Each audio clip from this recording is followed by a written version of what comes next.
இயேசுவின் அன்பு. கிறிஸ்து இயேசுவின் நாமத்தினாலே உங்களுக்கு அன்பின் வாழ்த்துக்கள். எபேசியர் 5:21 சொல்லுகிறது, தெய்வ பயத்தோடே ஒருவருக்கொருவர் கீழ்ப்படிந்திருங்கள்.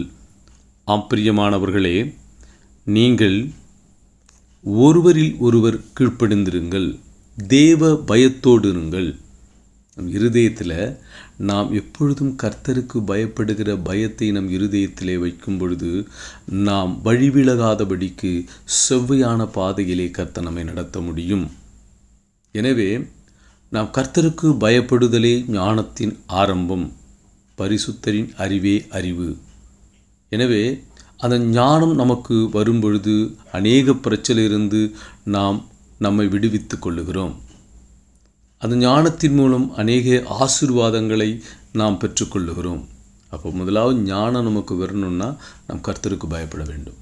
கர்த்தருக்கு பயப்படுதலே ஞானத்தின் ஆரம்பம். அப்போ கர்த்தருக்கு பயப்படும்போது நாம் ஞானத்தை பெற்று ஆசீர்வாதத்தை பெற்றுக்கொள்ளுகிறோம். எனவே முதலாவது தேவனுடைய ராஜ்யத்தையும் அவருடைய நீதியும் தேடும், மற்றதெல்லாம் உங்களுக்கு கூட கொடுக்கப்படும். அப்போ கர்த்தரை தேடும்போது நாம் கேளாத ஐஸ்வர்யம், ஆசீர்வாதம் எல்லாவற்றையும் கர்த்தர் உங்களுக்கு கொடுக்க வல்லவராயிருக்கிறார்.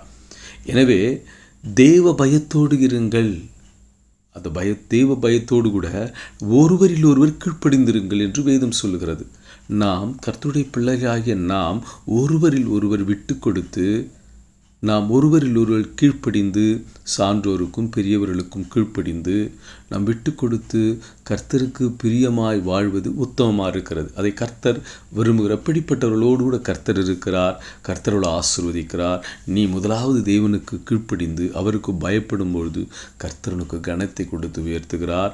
நீ உன்னுடைய சகோதரனை நேசிக்கும் பொழுது விட்டு கொடுத்து ஒருவரில் ஒருவர் கீழ்ப்படிந்து விட்டு கொடுத்து நீங்கள் சாட்சிகளாக இருக்கும் பொழுது கர்த்தர் உங்களை உயர்த்தி ஆசீர்வதிப்பார்.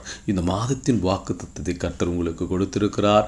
இதோ நீங்கள் தெய்வ பயத்தோடும் ஒருவரில் ஒரு விட்டு கொடுத்து கீழ்ப்படிந்திருக்கும் போது கர்த்தர் உங்களை உயர்த்தி இந்த மாதத்தில் ஆசீர்வதித்து உயர்த்துவார். ஆமீன்.